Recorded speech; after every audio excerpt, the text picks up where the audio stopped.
And a very good evening to you, those of you who are in Guyana, in the Caribbean, in North America. Good evening, and good night, good morning to those of you further afield in Europe, United Kingdom, France.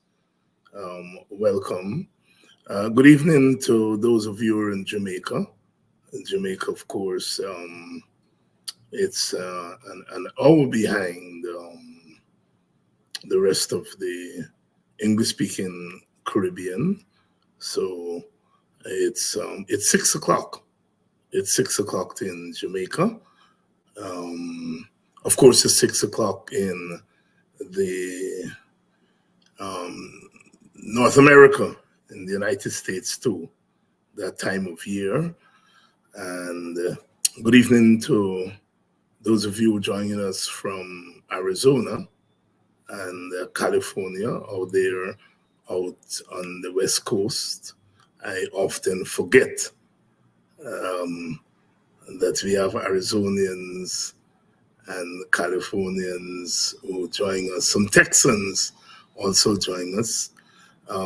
Good evening to you. Good evening to the people down south, particularly in South Carolina and Georgia, Atlanta area. Welcome to Politics 101. I want to thank all of you for continuing to support our program as we engage in struggle. There are some people I would like to especially thank. Want to thank those of you who have continued to support us, who continue to support us. I'd like to thank Cheryl. I'd like to thank Sean, Roxanne, my sister Lynette. I'd like to thank Lynette and those of you who have answered the call. Of course, it's our year-end fundraiser, and quite a few of you have responded to the call, and I would like to thank you all so much for continuing to support us. I would like to, as I said, thank Lynette, thank Patricia, Delny. I would like to thank you. I would like to thank Sean, Cheryl, Roxanne, Uraya.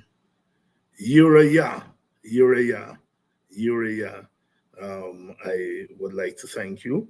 Of course, to thank Novella and to thank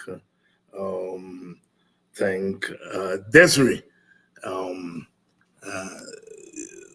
Thanks for answering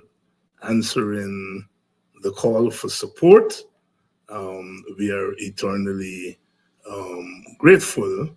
We're eternally grateful to all of you. There are a couple of other people we have to thank. I'm going to get to that. But welcome to Politics 101. Welcome to Politics 101. This evening we're going to be talking about the 6.5% IPAS, 6.5% that this government has been very anti anti-public servants. There's no complaint. There's no complaints.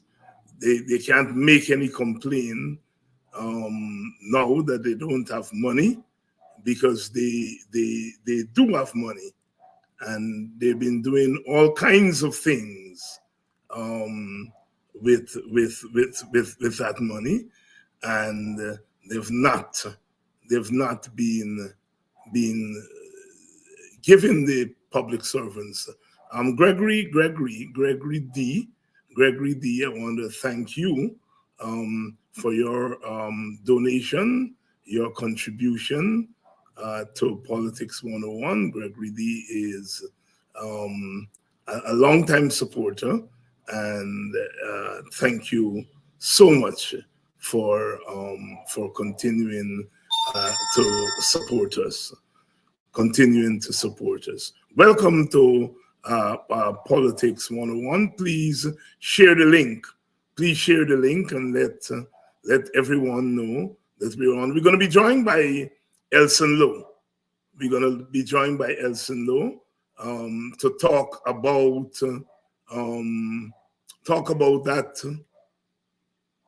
that offer. Well, it's not an offer. It's more than enough. It's a done deal. And that's what they're giving the public servants, 6.5%. 6.5% of little or nothing, because public servants really work for little or nothing. It's a shame when we think about what the Guyanese public servants work for, compared with our brothers and sisters in the English-speaking Caribbean. We literally work for peanuts, less than peanuts. And one asks oneself, how do Guyanese make it? There's a story in the newspapers today. I think it's in the Kaitro News. There's that story in the Kaitro News that 549 million US dollars have gone into Guyana from overseas remittances. You all hear that? $549 million in remittances into Guyana, one of the highest in the world. And I think it amounts to almost 4% of our GDP. That's stunning, and it has been so over the last couple of years. So although we now have oil, we still, the World Bank report, as Guyana increases oil production yearly, citizens depend more on overseas remittances. Amidst ramped up oil production and being labeled the fastest growing economy in the world, Guyanese still heavily depend on overseas relatives to send them help to survive. For this year, the World Bank said that Guyana received 549 million US dollars in remittances. That is financial aid from overseas relatives, representing some 3.4% of the country's gross domestic product. You all hear those figures? $549 million for this year. That's stunning. No wonder.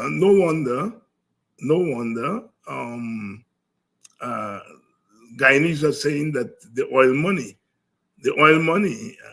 is it's not trickling down to them. it's not trickling down to them. You know, it was $380 million in 2019, $429 million. All this is US money in 2020. And then 548 million in 2021 and 2022. And for 2023 is $549 million. Let me read those figures again for you all. The World Bank report says the remittances to Guyana was represented $380 million in 2019. That's when we started to pump the oil. Then it moved to $429 million in 2020. Then 548 million in 2021 and 2022. And now in 2023, $549 million. That's money that is coming from overseas. Now, there are a couple of things there, because I think some Guyanese at home make themselves the fool. Some of our own people who normally talk about overseas people and all that kind of stuff. You all hear the kind of money that goes into Guyana from overseas relatives? $549 million this year, $548 million last year. You know, so those Guyanese at home who sometimes play the fool and chat nonsense, they have to understand that the role that all of us are playing in keeping our country afloat, including people in the diaspora. And I hear that crazy talk, You know, I hope that we stop that talk. But with all the oil money, our people are still depending on remittances. Well, if you're giving them 6.5% of $80,000, then you understand why they have to depend on relatives overseas. It's real dread in our country. It's real dread. And when you take into consideration prices, the price items have gone up. Clearly, those who earn enough are able to keep up with the prices. But public servants find it very difficult to keep up with prices on the market. And of course, the market determines the prices. The government has little control over the market because, you know, it's an open market. And the government has little control over the market, but what the government does have is control over wages for public servants. Good evening. Welcome to all of you. Mr. Thomas Robertson from down there in Georgia. Welcome to you, Shemlin, Susan, London, Kirk H.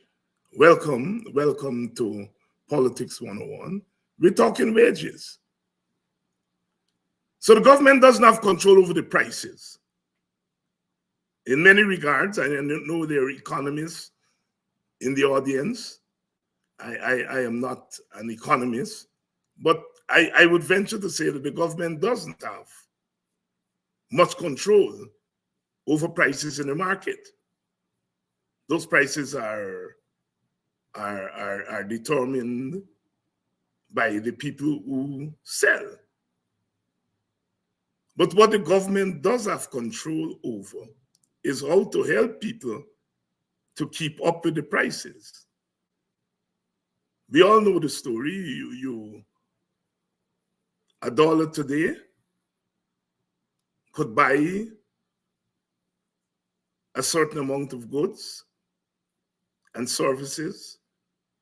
And then when the prices go up for those goods and services, the dollar doesn't have the same value. So a dollar yesterday and a dollar today, it's it's worth not the same. And we know the prices. We know the prices. But the wages have not been keeping up with the prices. And the government has been going around giving handouts to people. And we know it's been giving handouts to certain categories of workers. And it has been starving other categories of workers. The government has not been sitting down with the unions and coming up with a wage package. What the government is supposed to do is to sit down with the unions, hear what the unions are saying. The government, of course, has to consult its own economists, hear what they're saying, and then you come to a livable wage.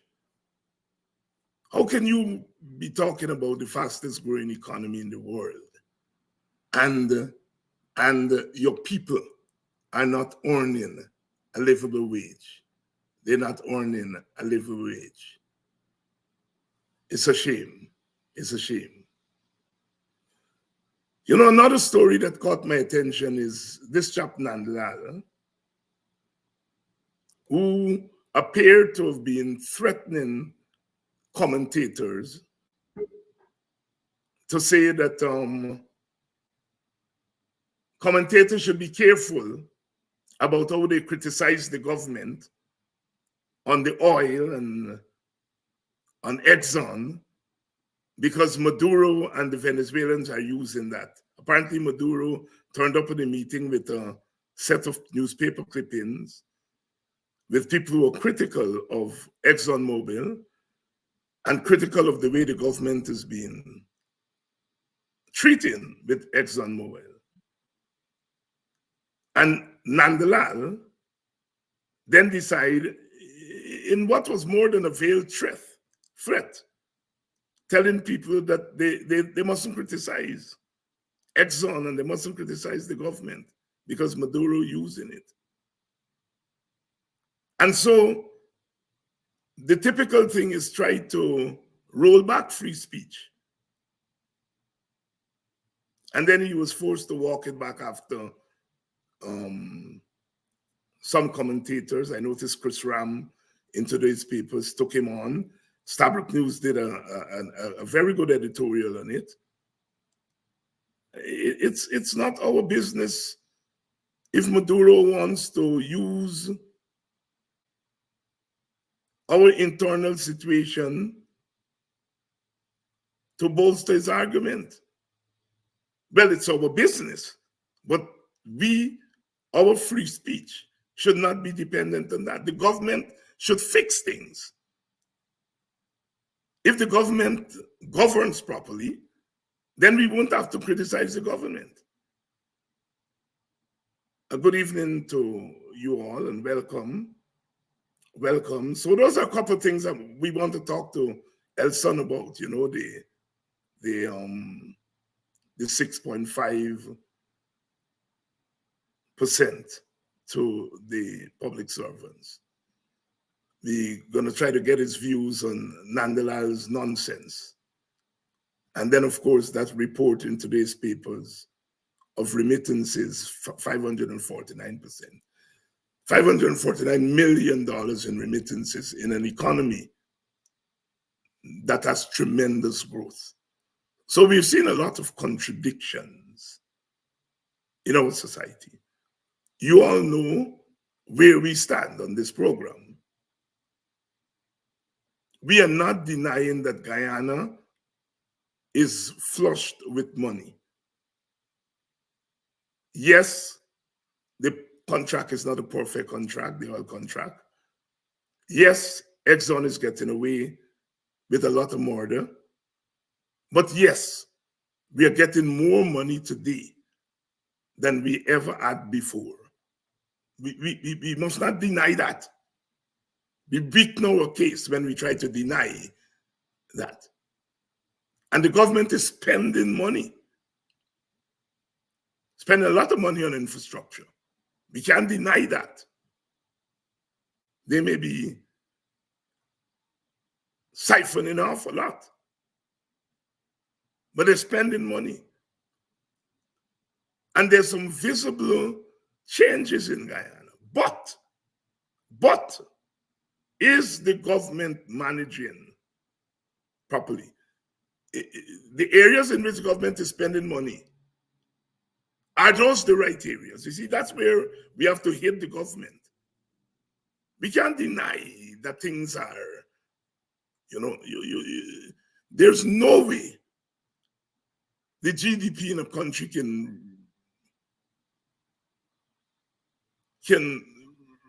rise at the rate at which Guyana's GDP has risen, and you don't see some changes in the country. It's impossible. Some of these changes are in spite of the government. Some of these changes could be much more pronounced if the government was a better government. And that's where we have to hit them. Good evening and welcome to Politics 101. As I said, Elson Low is here with us, one of the young voices that has been coming through the last 3 years. We've been up against it, those of us who are opposition supporters, because regime change, electoral coup, saw the opposition, which was in government, being sidelined, bad governance. We're not part of decision making in the country. But in struggle, there are positive things. And one of the good things is some young people are coming through. They're developing their skills, their analytical capacities. They're developing them in the heat of the struggle. So,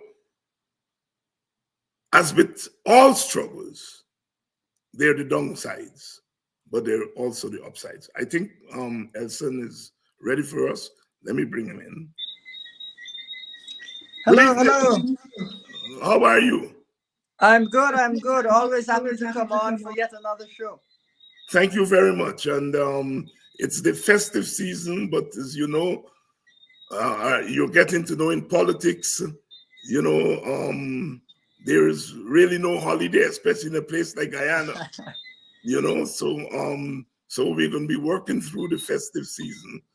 I want to talk to you about a couple of things, Elson, and let's go straight to the issue of the wage offer, but it's not an offer. Yeah, it's a deal. The wage increase, if we can call it that. That's 6.5% by the government. Many people have decried it. That when you look at what public servants are working for, then you look at 6.5%. Please tell us, is 6.5% an advance for workers, taking everything into consideration, prices, inflation rate, etc., etc.? Is 6.5% doing anything for public servants? Well, the first thing that I think we should get a sense of as we discuss this topic is 6.5% actual an increase? Now, Guyana is looking at 6.6% inflation, according to the U.S. State Department, which means that a 6.5% increase, which is below the rate of inflation, is not actually an increase in the real wages of workers, but a decrease in the real wages of workers. So it is not that there has been any increase in public servant salaries when you account for inflation. So therefore, as the prices continue to go up, we are now seeing public servants, their income, their disposable income, what they can actually buy, that contract. They can buy less goods and services and pay for less services than they could have last year, because we've seen prices increase and their salaries have not increased to match that. We've also heard public servants complain about the fact that they're concerned that they're taxing this 6.5%, which of course will carry it even further down. below that inflation rate, and which effectively reverses some of the minimal gains that have been made in previous years in terms of an increase in salaries. And when I say minimal, I mean 1% over inflation and that kind of ridiculousness. So it is not an increase, it is a decrease in the salaries of public servants. That's what we're facing here today, which is again deeply tragic. Public servants are vital to the function of Guyana's government. We are now in an oil environment in which there's going to be quite a lot that has to be done to keep things going. Even simple things like ensuring security, like ensuring our healthcare is provided, like ensuring that our schools continue to function. All of these things, as our economy changes, are even more vital. But public servants are being paid less by this measure than they were last year. Now, that is in terms of the real numbers. Let's look at the macro picture. This is yet another year in which Guyana is going to be the country with the fastest growth in the world. The fastest growth in the world. And I say yet another year because really, when we think about it, there's been more than 1 year that Guyana has had the fastest growth rate in the entire world in the past few years. And if we're not the fastest, we're the second fastest or third fastest.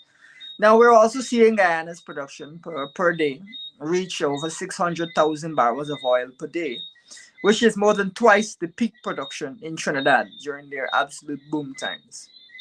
We've seen an estimate of revenue for this year. Of course, we're not quite at the end of the year, but is almost or around about 1.6 billion barrels of oil. 1.6 billion US of revenue, which is 320 billion Guyana dollars of revenue.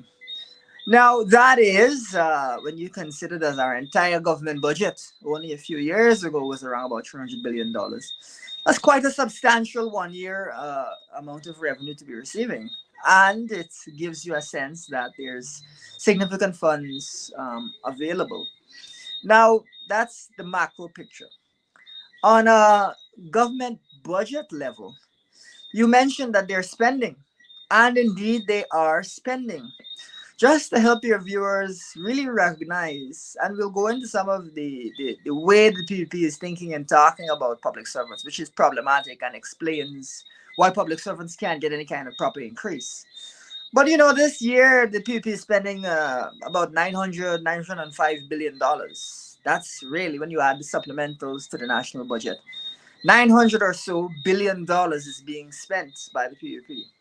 Now, that 7.5 billion public servant salary increase to 6.5%, which is 7.5 billion. That's not even 1% of that national budget. Not even 1%.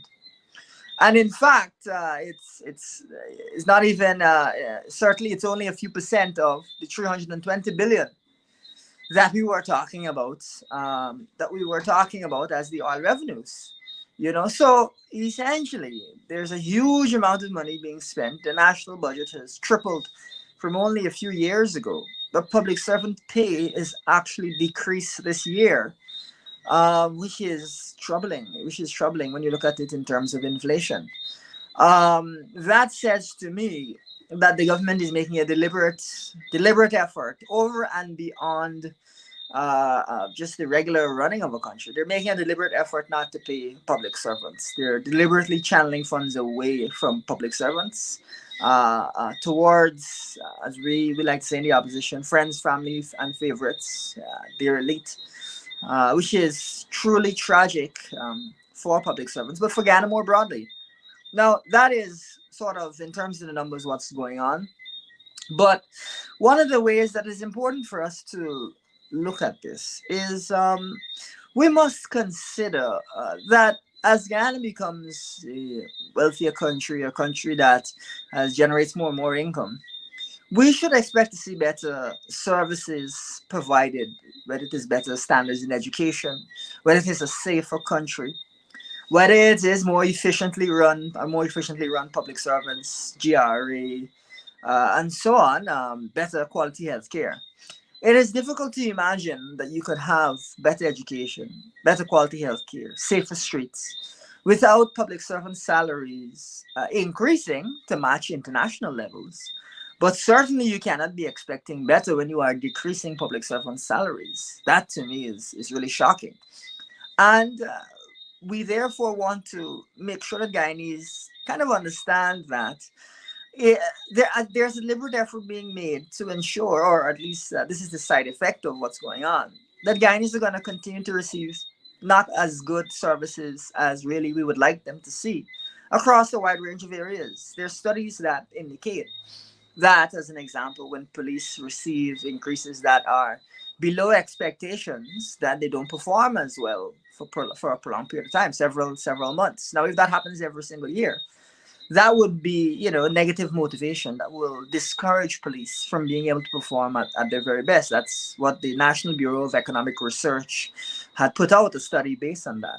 But you can similarly imagine across the public service such an effect where public servants are frustrated, where they're now considering migrating, leaving Guyana, because they're not being paid adequately. And when you've got a country that's growing, I think it's a 38% this year, 63% last year, and your pay on a real rate in terms of accounting for inflation, your pay is decreasing. That would, I think, frustrate anyone and demotivate anyone. Yeah, It is an artificial famine in a time of plenty.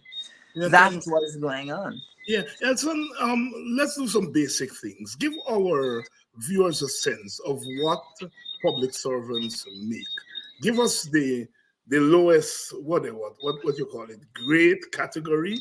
What public servants? I mean, I was speaking to a young lady recently, a couple of nights ago, who Yeah, called me to complain, and yeah, she is an immigration officer, sure, sure. and she's saying she takes home $79,000, and that Yeah. was a shock to me. So give us a sense of the pay grades. No, absolutely. Well, you've got a public servant minimum wage, which is around the $80,000 mark, and then you've got teachers and so on who earn around about 100. Well, some low level police officers will earn around about 100 take home, and then teachers slightly around that area, a little bit more than that. Yeah, a teacher told me 109, and this is a truth. Yeah, that's Yeah, the range. And then, I mean, obviously, senior mistresses and then teachers will earn a little bit more, but you're still not talking about huge numbers. You're talking about 200,000 and something, and then of course you've got those at the upper end, the ministers and public procurement commissioners and whatnot who are earning 900,000 and yeah. Well, I'm huge not figures, talking about president them because in they're excess really of that. not workers. But You know, that means that the vast majority of the public service is not earning some super salary.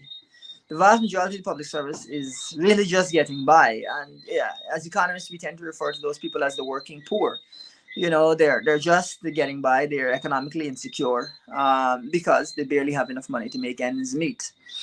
So that is sad to say what we're looking at with the public service. But we would remind viewers that, even now with these increases, with this current salary, under the PPP, the public servant minimum wage was for a prolonged period kept, I think it was yes, 5,000 or something for a right. The long time. coalition was able, the coalition raised it. Exactly. We had to increase it, and we increased it immediately by a substantial amount. I think it was 26% that first year. And then over the course of only a few years, we had increased that, and as well as some other salaries. Those at the lowest end by 77% over just a few years, and that's before oil production. So what you've really got is that the PPP will artificially keep public servant salaries low, and then the coalition has to come in and make those adjustments. And the reason that is really tragic is, first of all, public servants are entitled to reasonable pay just like everyone else. But secondly, the PPP seems to want to put public servants in this box of being, and this is an argument you're hearing them say now, sustainability. They seem to want to say that public servants are just an expense and that they're not integral to the development of the country.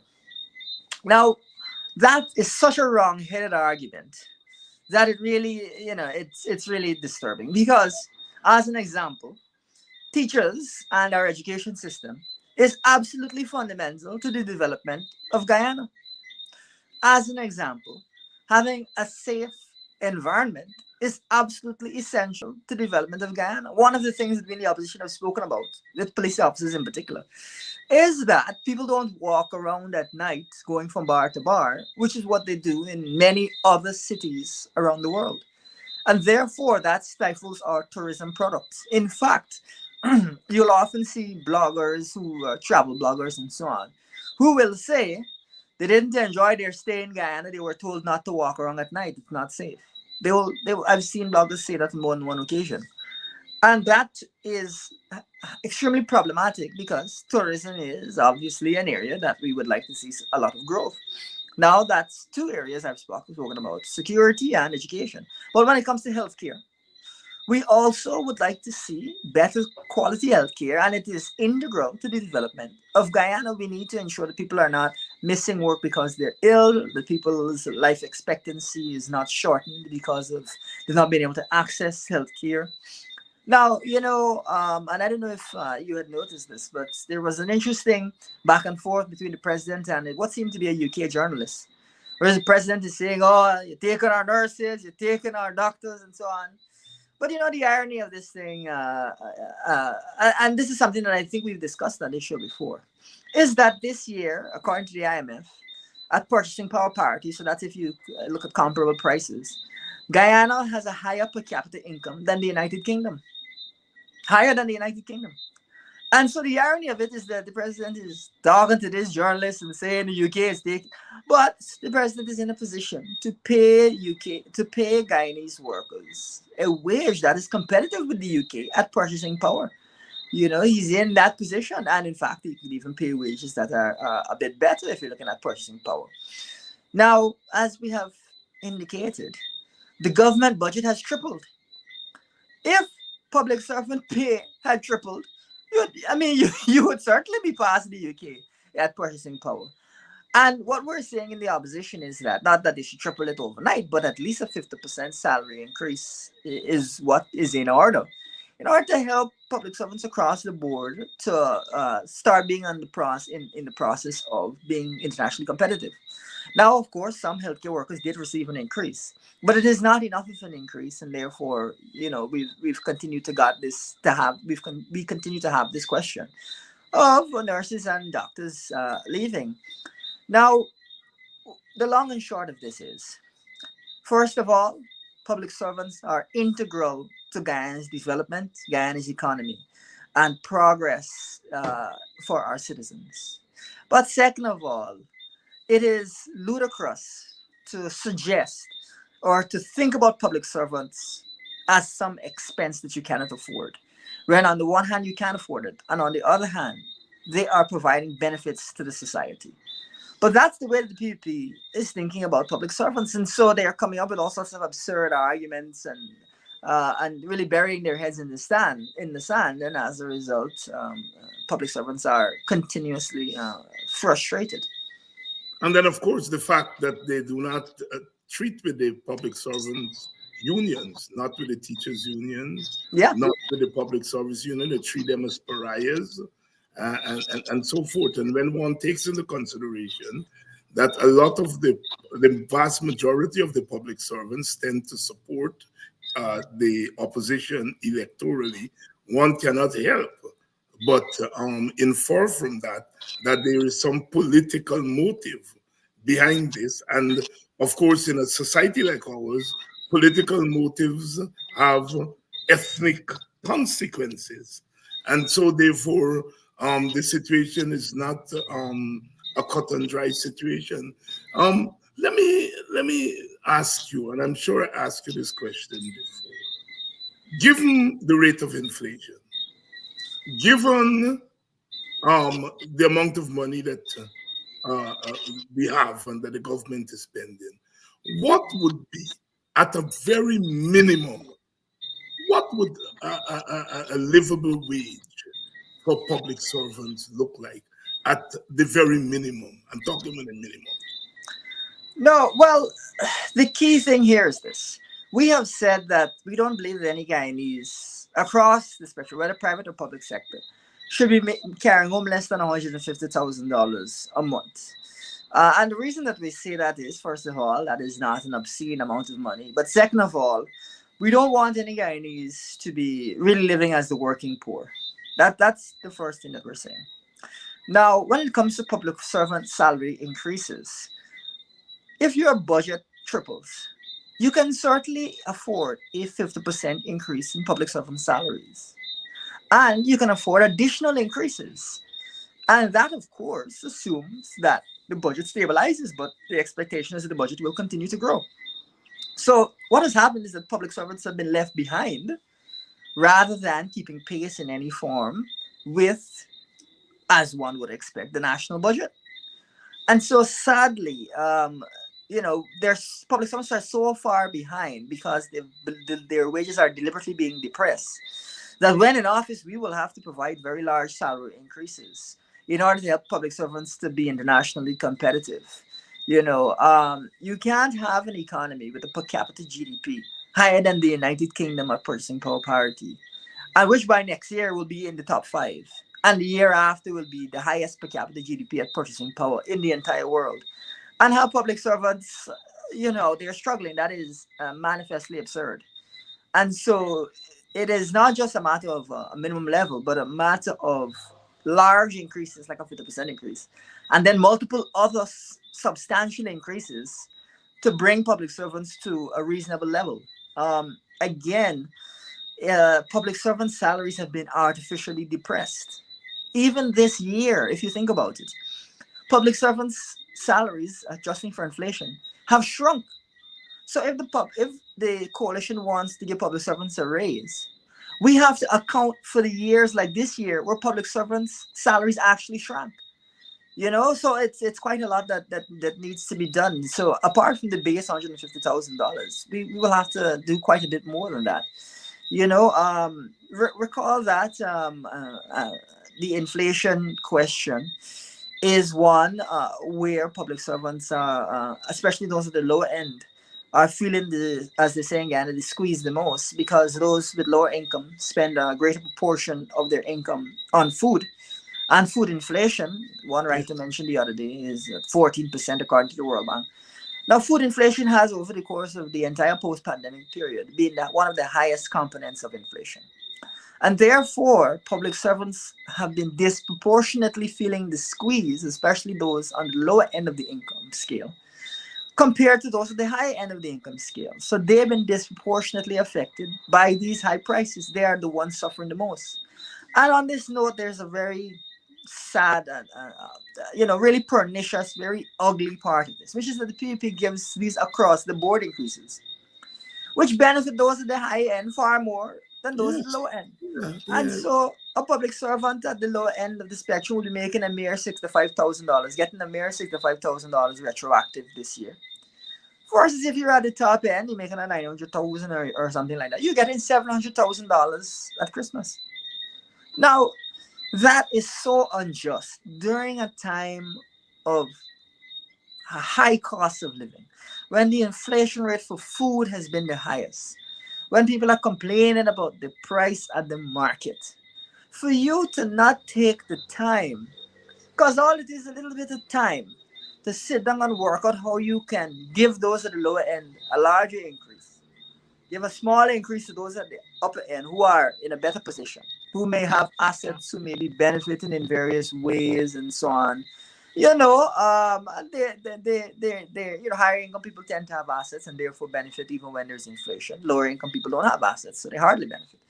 Now, instead of taking the time to really assess the situation and try and deal with the needs of those who are in the dire straits, the PPP has just abandoned that and just given across the board 6.5%.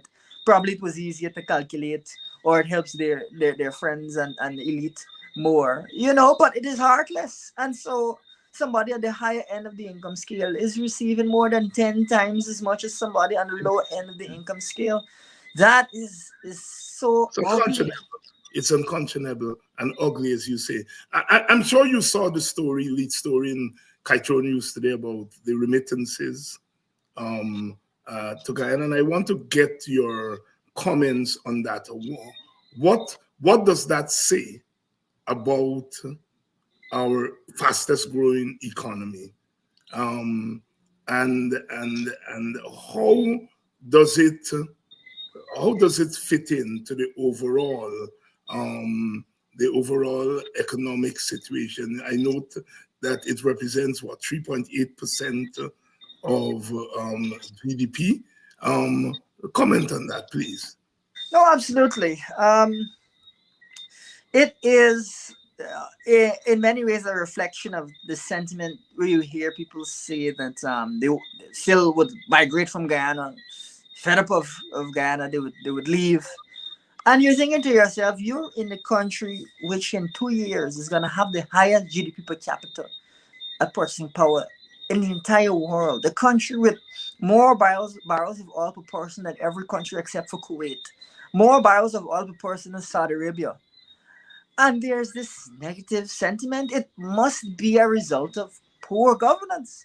Now, the fact that remittances still are such a significant component of income in Guyana is again an indication that the average person is not benefiting and therefore is frustrated and therefore needs help from abroad.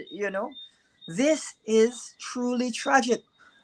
I think it is opportune to remind your viewers again that it is not merely that, oh, the growth is a lot, oh, the oil production is a lot, but it is also that the government has tripled the national budget. So money is being spent.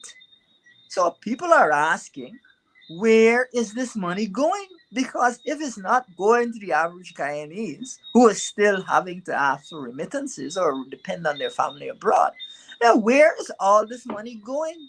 How can you be spending 3 times as much as the coalition and people are still desperate? That is unbelievable. But it can only happen if your priorities are totally wrong headed, if the way that you govern the country is poor, and if you are not developing the economy in the way that it should be developed. So, sadly, this is what we're seeing. Now, another thing that they've done, which I think is again related to this issue, is they have not been publishing the Ghana Labor Force Survey, which will give you things like your unemployment number and so on. And that, to me, youth unemployment number, that is similarly pernicious. And we raised this concern with the IMF when we met them in Washington, D.C., because we're saying that we need to be provided regular data that we were typically provided on how wages are performing in the economy. Now, for them to have been suppressing that particular survey for so long, it's a couple of years now, that to me is also really a warning sign that they know to themselves that there have not been wage improvements and employment improvements as they really should be, given how much has been spent, and therefore people have to rely on contributions from those abroad. This couples well with reports that we've seen. I believe UNICEF came out with a report last year or the year before, indicating that Guyana had a poverty rate in excess of 40%. Now, for you to be producing oil at this rate, 600,000 barrels of oil, every time you look at the news abroad, they're saying Guyana is impacting the oil market. Guyana is impacting the oil market. 320 billion or so of Guyana dollars of revenue this year alone, and people to be desperately poor. This is really, really concerning, but it is a trend that is showing no sign of letting up at all on the PPP, no sign at all. And, that is why there is a need for change of policies, and that can only come with a change of government. Wow, wow. Let's turn our attention to the war. Well, not the war, Venezuela's aggression towards Guyana, and we've been talking a lot about the politics of that aggression, and we've not been paying enough attention to the economics of that aggression. Um, what are some of the economic implications of Venezuela's aggression towards Guyana? Well, the most recent one that was indicated, I think yesterday or the day before, was that the price of insuring ships to transport oil, whether it is Guyana's or Exxon's share of oil, that price of insurance has gone up because Guyana is indicated to be a risk zone that's at risk of conflict. Now that means that essentially the take that Guyana gets, the amount of revenue that we're going to get from oil is a little bit diminished because of the price of insurance. The same would be the truth for the operator. Now that is concerning. But there are a lot of broader concerns here. One being, and you may recall this, that Maduro did say that all Guyanese firms have to leave Essequibo within 3 months. For any Guyanese who's doing business in the region, that puts at the back of your mind that within 3 months there will be some sort of a confrontation or an escalation. It may not also have escaped you that the Argyle Agreement indicates that within 3 months they're supposed to meet in Brazil. So, unless something changes, it would seem that one of the things that will be discussed in Brazil will be Guyanese firms being in Essequibo and operating. That is such a violation of Guyana's sovereignty that it really, really, I think, should annoy Guyanese. Any patriotic Guyanese, it should annoy them. Because how is it that we can have signed on to an agreement that really will put us in conversation on, or potentially, if Venezuela raises this issue, on something where we have every right to exploit our natural resources. We have every right to exploit our natural resources in Essequibo. And so Venezuela is saying all Guyanese firms must come out of Essequibo. Us not getting any kind of concession where they backed off of that language. And then this meeting in 3 months, which is the same time period they've given our companies to leave, really frames an environment which I think would concern a lot of investors, and which will be concerning as we head on into that meeting in Brazil. And so we've already got the broad strokes of a potential confrontation in Brazil or something concerning leading into the meeting in Brazil on the back of just Guyanese firms looking to do business in Essequibo. This really, we speak about the history of Guyana, and we speak about how close we are to Essequibo. Now, my forefathers were slaves in Essequibo, and have had businesses in Essequibo, have engaged in economic activity in Essequibo over the hundreds of years. I know that many other Guyanese, whether they're Amerindians, their family have lived in Essequibo for generations beyond memory. Whether you're Indo-Guyanese and your family was indentured laborers in Essequibo, another form of economic activity, even though with very, very negative elements to it. Folks, for someone to come and say that for a Guyanese firm to do business in Guyana, they have a problem with it when they are an external power, and that we must come out as Essequibo is beyond acceptable. We have suffered for so many generations in Essequibo, and we cannot let that suffering go on ears that won't listen. That's the first thing. The second thing is, now for long-term investors in Guyana, we want to ensure that we have an environment in which they can have every confidence in the stability of the region. And we want to ensure it is a region of peace. What's good about the Argyle Agreement is that we did get some language around not using force, which is good. But there are other questions that have arisen. Many commentators have made the same observances that I have made, and there are a wide range of tricky situations that we might have to deal with based on these agreements. This is distressing. And I think that the opposition has made these remarks. We could have been better prepared going into that meeting. We could have been much better prepared. And I think we're only now digesting the implications of some of the things agreed to. Well, you raise a very, very important point there. The Argyle Declaration does not treat with the decrees that Maduro. The Argyle Declaration does not impose on Maduro to withdraw those decrees, and it's mind-boggling that our president would sign a document that is so much against Guyana's interest. I know people are being diplomatic because it's a time of national crisis and people don't want to be seen to be playing politics, and we should not play politics. And not playing politics means that we have to point out the truth. Um, from my standpoint and my political party, the Working People's Alliance, said in our statement, before we would have sat down with Maduro, we would have demanded that he withdraw the decree as a minimum condition for meeting. And I find it so disheartening that our president would affix his signature to a document that is so much against our vital interests. Yes, as you point out, that it buys us some time and space that Venezuela is not going to militarily be aggressive towards us. But there is nothing there about the economic aggression, as you are pointing out. And this thing is not just military, it's economic. It's about stifling our growth, economic growth and expansion in Essequibo. And the Argyle Declaration says nothing about that. And our president signed on to that. As a young person, I'm talking to you here now, not as a PNC man and so on.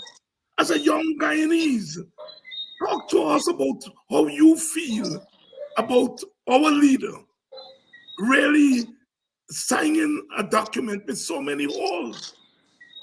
No, I completely get where you're coming from. One of the things that you'd heard the leader of the opposition mention as well is that we need to have an agreed agenda in advance of these talks. And you heard Maduro say he's coming to talk about the border. You heard the president say no, he's not going to talk about the border. Now, that therefore means that the meeting got off on the wrong foot. Yes. Totally off on the wrong foot. And when you've got, again, a lack of preparation and a not agreed agenda, it is easy to understand that these sorts of things will slip by you. Now, one of the things that really had been mentioned is that this economic dynamic is one way they'll try and maneuver. And it seems to me that they've got one over on the administration, and that they've already kind of framed the conversation for the next talks, which is in Brazil. They've already framed that conversation, and we haven't really been able to frame it from our perspective. We just kind of went along with, I mean, you even see language in it like dispute, territory in dispute, where, of course, we in Guyana have always said there's no dispute. The Venezuelans are just challenging something which is settled. And if they want to challenge it, that's their business, but there's never been a dispute. And we've gone to the ICJ to deal with it. No, the ICJ may use dispute in its language, but that's the ICJ. We in Guyana, and in any document that we sign on to, we should not be using that kind of language. Yeah. So, keep going. No. I mean, and I read that thing that, looking, the ICJ uses the word dispute.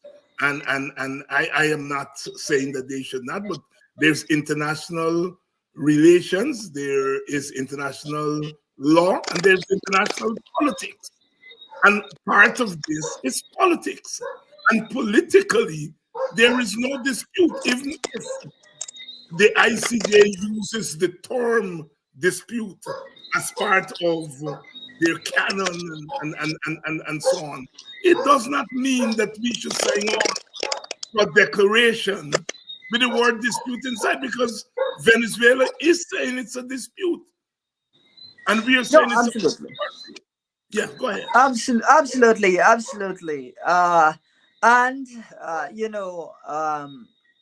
would say that to extend our logic about the need for there to be an agreed agenda. Now, it baffles me as a young person in Guyana that they would agree to another meeting without having agreed the agenda for the next meeting. Next meeting. It's baffling. It's baffling. And so as a result, we in the opposition are going to continue to have to say, what is the agenda? You need to publicize this agenda. We need to agree on this agenda, because, it could be that Maduro is going to come with something that is highly problematic at the next meeting. And we've already highlighted the call for Guyanese firms to remove themselves from Essequibo within 3 months. So this to me has some serious negative implications that some writers are just now chewing over. But my perspective, I tell you, for me personally, is that one of the most dangerous things for us was just agreeing to meet again. For me personally, I think we needed to have some conditions, some preconditions, or at least an agreed agenda before we agreed to meet again. The mere fact of agreeing to meet again is what is allowing Maduro to go to his people and say that the ICJ process is now irrelevant. There is a bilateral process in place. It's going to be settled. The controversy will be settled through regionally through regional mechanisms like CARICOM and CELAC, and that's the narrative that he's taking with him. And so, to me, just to extend our logic again, we should not have agreed to any further meeting without agreeing an agenda for that meeting. Without agreeing on an agenda. Without carrying tales out to school, are you aware whether the government has briefed the opposition leader or the opposition on the meeting? Well, I can't speak on the behalf of the opposition. You'd have to ask him in that respect. However, what I will say is that you'll hear from various members of the opposition. You've heard from some already as we go along, because this is going to be an ongoing discussion in the national space and an ongoing question as we get to the next meeting and presumably the meeting after that. These are all, this issue is not going to die off because unfortunately they have allowed it to perpetuate itself. Do you think You know. do you think the president should go to the National Assembly and report to the National Assembly on the outcome of the St. Vincent meeting and the plans? Do you think it at a minimum the president should speak to the legislators? Well, and this to me leads in an interesting direction. You'll tell me if you find it interesting or not. But I also have a degree in political science with a focus on international relations. And one of the things that we discussed at length, or at least that came up in one class, is this question of engagement with congresses or parliaments after the fact when it comes to treaties and so on. And in the US, the president can't just sign off on a treaty. It has to be ratified by the legislative arm of government. That's right. And the most famous example of this being something that was controversial was, I believe, Woodrow Wilson doing a lot of work on the League of Nations and the U.S. Congress not agreeing to go along with that. And of course, the League of Nations didn't last much longer. Now, I am in the position, my belief is that the legislative arm of government, which I previously called the weakest arm of government in Guyana, needs to be engaged in these sorts of matters as direct representatives in many cases, as representatives who are close to the people. They need to be engaged. I believe that they should be contemplated by the National Assembly. I believe that it should be debated or at least discussed in the National Assembly. And I've seen an indication that Maduro is bringing this to his legislative body. And therefore, I think we should do the same, just because from political science perspective, I think that is the way that this should be approached, at least after the fact. Now, it doesn't mean that we should be looking for the parliament to outright reject the Argyle Agreement, but rather to clarify Guyana's interpretation of the Argyle Agreement. That's something that has been mentioned. I believe that is probably the way to go, so that we can at least add some guardrails and I think put Maduro on alert, and that the next meeting must have an agreed agenda. It's not just going to be a shouting fest where you can come and yell, "Why haven't you moved your businesses from Essegubo?" There must be an agreed agenda. And I think contemplating this in the parliament, contemplating this is gives us a good opportunity to make those sorts of things clear. Elson, given everything, given the rate of inflation, given the astronomical rise in prices, given what workers are earning Um, what can we look forward to economically, from an economic standpoint, in the new year? Well, the issue with oil producing countries, particularly where the revenues are concentrated in the government, is that a lot of what can change will be tied up in the hands of the government. Mhm. And so, while you may see increases in employment or increases in wages in specific areas, particularly the oil and gas industry and so on, maybe construction and so on, even though we're not getting the numbers from the government, you kind of can't look forward to too much outside of sectors like that and those related to those sectors. If the government is not willing to put resources to proper use. And so, listen, one of the things that has been mentioned is if we can't see a significant public servant salary increase now, when you've got hundreds of billions of dollars of revenue, when you've got 600,000, in excess of 600,000 barrels a day of production, when you've got a $900 billion budget, if you're not gonna see public servant salary increases now, you're not really gonna see them at any substantial degree going forward on the PPP. They've made their minds up that they're not interested in that. And one of the things that is so troubling about this is they seem to be making this argument that public servant salaries should only increase in co with the non-oil economy. But that sounds to me like another way of saying public servants aren't supposed to benefit from oil revenues when it Revenue, comes to yes. their wages and salaries. So oil revenues are only supposed to go towards the cabal, PP cabal, and those friends, family, and favorites who are engaged in whatever construction, folks. And of course, not everybody engaged in construction is part of the cabal, but those who are part of the cabal. So friends, family, and favorites are supposed to get this oil money, but public servants are not supposed to get oil money. I mean, that is the most ridiculous framing. But that's the frame we're looking at.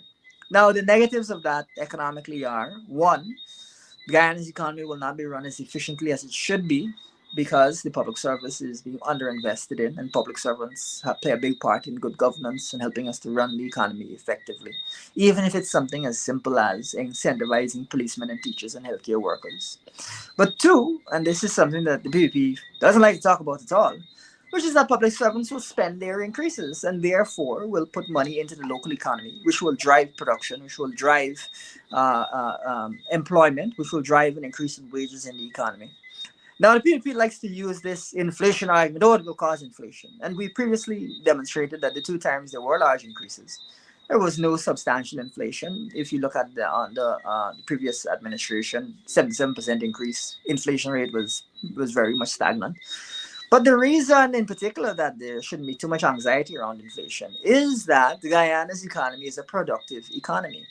We are gaining revenue from our oil industry. And so it is not that we're talking about printing money and just putting money in there where there's too few goods, too many dollars, where there's not really value, where we're just throwing dollars into the economy. It's where we're earning money and we're distributing it in ways that have other economic benefits.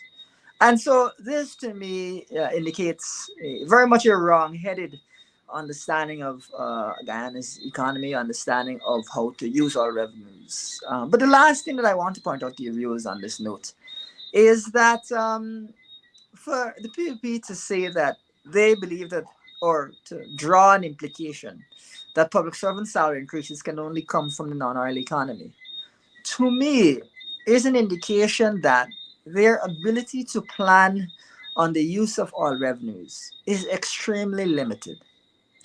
Because it sounds like they don't know how to plan for what a sustainable percentage of oil revenues to go towards recurring expenses like public servant salaries and so on.